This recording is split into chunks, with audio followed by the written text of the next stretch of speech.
Bisa dijelaskan Mas, ini beratnya berapa? Beratnya ini 45 keping ya, beratnya 4 kilo 6 ons. Ini sebenarnya emas atau tembaga atau kuningan ini Mas? Ini murni tembaga. Setelah kita lebut tidak ada unsur emasnya sama sekali. Ini bisa jadi barang bukti nih Mas. Nilainya 1 miliar lebih nih ya? Nilainya kita waktu itu tertipu 1 miliar. Itu transaksinya cash atau transfer ya? Cash. Karena para pelaku ini cerdik sekali ya. Mereka nggak mau ditransfer, mintanya tunai. Ya. Agus Setiawan. Bahkan ada dokumen penipuan, dia mengatasnamakan direktur utamanya Peruri. Nah, jadi juga anggota BUMN dan sebagainya lah ya.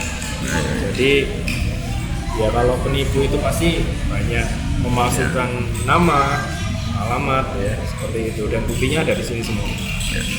Kan kalau dari total kerugian dalam kasus ini sampai berapa yang kita 1 miliar ya. 1 miliar. Mas, waktu penggerbekan ada 4 orang. Itu yang perempuan istri ya itu berarti? Istrinya Mbak Rowi. Ya, jadi istrinya Mbak Rowi ini 2 Bang. Yang satu atas nama Soleha, yang nomor 2 ini atas nama Riana.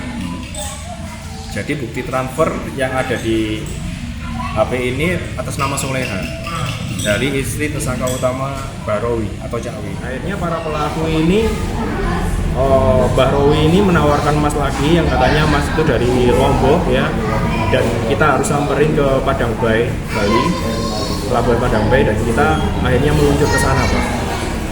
Kita meluncur ke sana, akhirnya dilihatkan emasnya yang katanya dari Lombok itu jumlahnya kurang lebih 4 kilo 6 ons ya. Dan kita pada waktu itu disuruh bayar hanya 1 miliar aja. 1 miliar, setelah itu sisanya ditransfer seperti itu ya.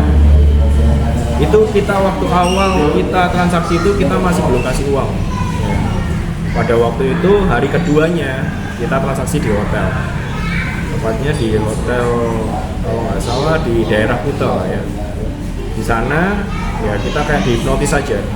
Jadi emas itu diserahkan kepada kita, bahkan waktu itu sempat ditimbang air ya, dan itu semua adalah rekayasa para pelaku untuk menipu kita, dan kita serahkan uangnya. Akhirnya kita pulang balik, kita sadar pada waktu kita ini di pelabuhan itu kita sudah hubungi para pelaku, sudah nggak diangkat lagi. Akhirnya kita periksakan emas itu ke toko emas ya, ke toko emas, dan akhirnya emas itu dilebur, dan akhirnya emas itu cuma tembaga, tidak ada indikasi emas sama sekali, tidak ada indikasi. Dan dari situ, sepulang dari situ, saya mencoba untuk melapor ke Polres Jember.